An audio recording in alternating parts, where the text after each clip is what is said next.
L'arche avait 2 coudées et demie de longueur, 1 coudée et demie de largeur et 1 coudée et demie de hauteur. Sur l'arche était posé le propitiatoire, le siège de miséricorde qui servait de couvercle à l'arche. Exode 25, 10, 22.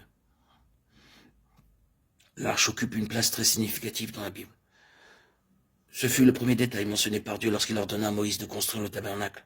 Le jour où le tabernacle fut dressé, l'arche était la seule chose qui se trouvait dans le lieu très saint, alors que dans le parvis se trouvait l'autel des holocaustes et la cuve d'airain, et dans le lieu saint était placé le chandelier, la table des pleins de propositions, l'autel d'or des parfums.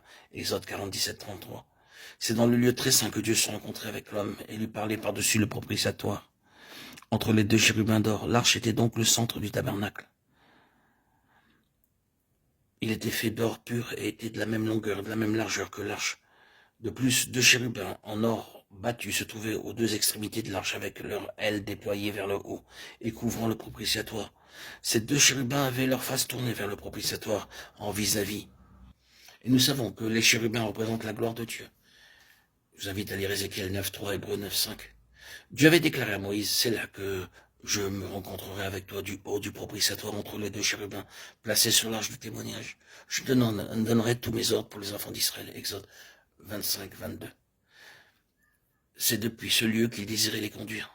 Pendant toute la période de l'Ancien Testament, toute la grâce divine découlait de l'arche, et de même, durant la période de la Nouvelle Alliance, elle nous est pleinement accordée par Christ. Il nous est dit dans Lévitique 16 qu'une fois l'an, au 7e mois, le grand jour des expiations, le souverain sacrificateur portait le sang du taureau et du bouc dans le lieu très saint et en aspergeait le propitiatoire. De la même manière, le Seigneur a accompli l'œuvre de rédemption en répandant son sang. Son sang rappelle sans cesse devant Dieu que nous sommes pardonnés à cause de l'œuvre de rédemption déjà accomplie. De façon plus simple, l'arche typifie comment la grâce nous est accordée par Christ. En ayant Christ, nous avons avec nous la présence de Dieu. À cause de lui, nous pouvons être conduits par Dieu. L'arche, de manière très simple, typifie est le type du Seigneur Jésus. L'arche dans le tabernacle signifie sa présence, la présence de Dieu avec son peuple. De même, le Seigneur Jésus est venu pour manifester la présence de Dieu avec nous aujourd'hui. C'est pourquoi il est appelé Emmanuel, Matthieu 1, 23. Là où il se trouve, là où il est, se trouve aussi Dieu. L'arche est donc un type du Seigneur Jésus.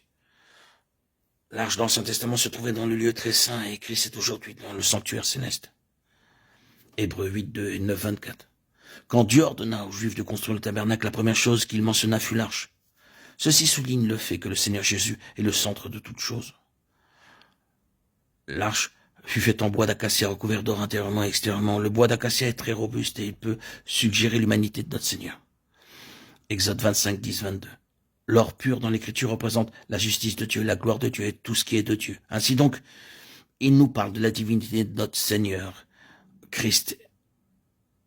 Christ est à la fois homme et Dieu.